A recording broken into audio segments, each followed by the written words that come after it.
In many cases, insight itself can be the answer. In many cases, simply seeing the truth is enough. It's like my favorite scene at the end of The Wizard of Oz, where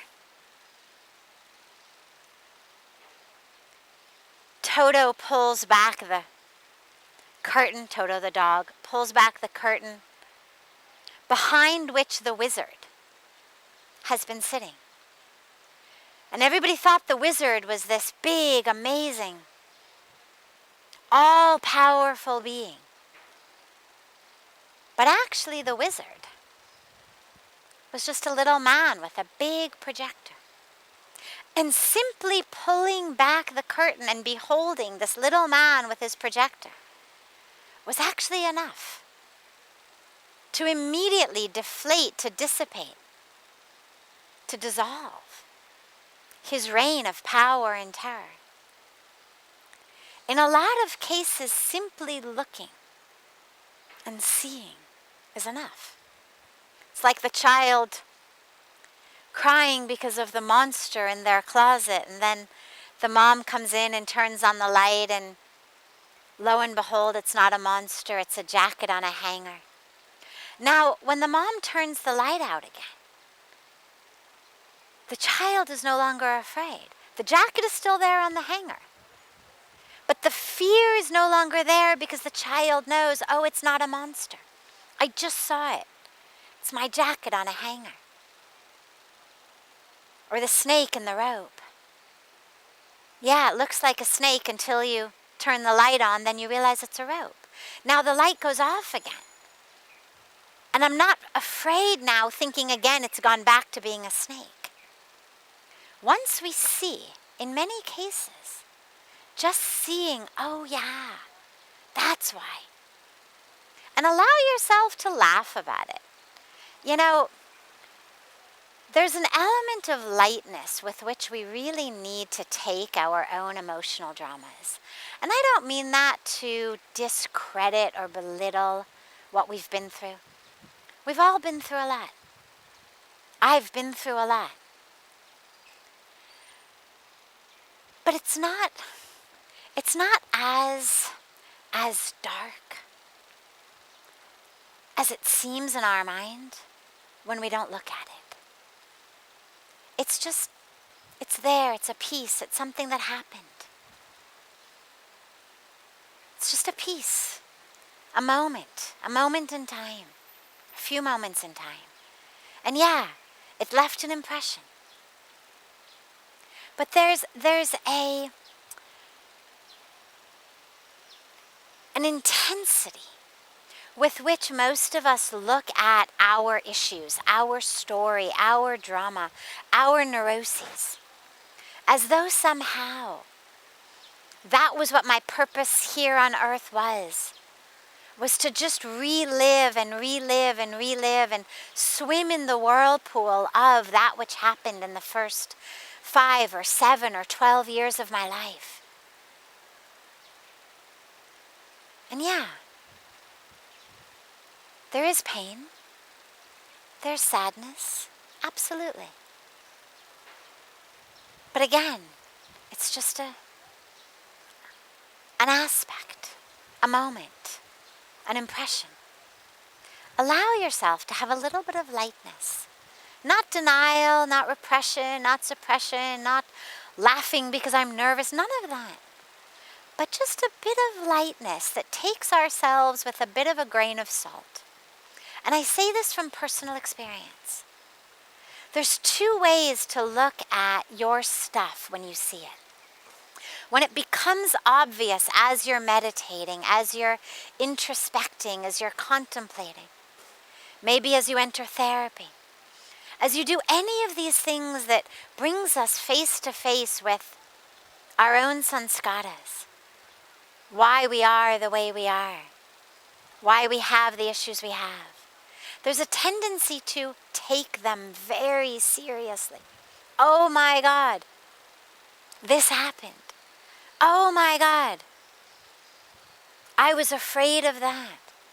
Oh my God, I was so hurt because of this. And I offer you, again, from personal experience, I offer you the possibility that we can take ourselves with a bit of lightness, a bit of, how interesting. Yeah, wow, didn't realize that one thing Mom said, Dad said, my cousin said, my uncle said, my teacher said, my sister said. Imagine, 20, 30, 50 years later. Imagine, that's why I get so angry. Wow, how interesting. Wow, that thing Mom did or Dad did, my cousin did, my uncle did, my sister did, my brother did, my teacher did. That thing, that's why I get so angry now. That's why I don't trust now. That's why I can't open up and step up to the plate of my life. Wow, how amazing the psyche is. That even though that person is dead and buried or dead and cremated, I'm carrying it around. Amazing. That simple amazing, or wow, how interesting, rather than, oh my God, poor me. That's the lightness. That's the lightness I mean. Instead of jumping back into that ocean, allow yourself to just watch it like you were watching it from a cliff. Watch the ocean. Wow, how interesting. Amazing. And look at that. Mom was just doing the best she could. Yeah, she had her issues. Dad was just doing the best he could. Yeah, he was full of his issues. Everyone doing the best they could with the sometimes very empty toolboxes they had. And look at how 20, 30, 50 years later, how I'm carrying around their lack of a full toolbox. How interesting. Because that lightness allows us to let go of it, to realize it isn't me. I have carried it, but I can also stop carrying it. So in many, many cases, simply seeing it is actually enough to dissipate it. In the cases where it's not, because of course there's also many cases where that which we see really is deep trauma. Real deep trauma. The stuff that maybe insight isn't enough. Well, there's a whole host of ways of working with trauma. Working with sanskaras and impressions that feel too deep for the tools that I have in my toolbox. And for that we've got so many ways, so many modalities. Through spiritual traditions, through traditions of psychology, through traditions that merge and marry spirituality and psychology. There's so many ways to address them. But what's most important is recognize that you aren't them. Stop the narrative that says, I am this or I am that. No, you're not. Sure, you may have experienced that.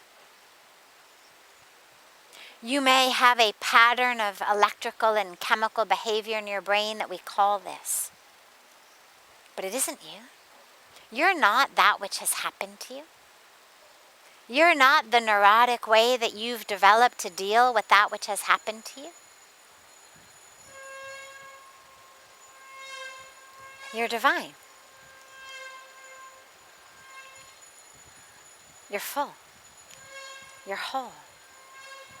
You are the consciousness that's conscious of that you've just seen in your meditation. So allow yourself to just watch it. When it comes up, notice it. But don't jump on board. It's a ship. Ship passing by your consciousness, telling you, hey, jump on board. But you've been doing that your whole life. You've been acting and reacting based on those sanskaras, based on those patterns, based on that history. Your whole life. Let the ship sail. Stay just grounded in the awareness. Grounded in the mindfulness, grounded in the consciousness. Oh yeah. Fear is arising, but I'm not the fear. I don't have to rise with the fear. I can just notice it. Allow yourself just to notice. And slowly, slowly, slowly, it'll lose its hold on you. Doesn't mean it's going to go away. Doesn't mean that you won't be the person to whom these things happened. But it's going to lose its hold on you. It's going to lose its ability to dictate how you feel, how you react, how you live. And you're going to recognize that it isn't you. And you'll be able to notice it with lightness. Oh, isn't that interesting? Haven't seen you in years. Thought we were done. Wow, there you are again. Okay, I guess there's another layer. Let's look at it.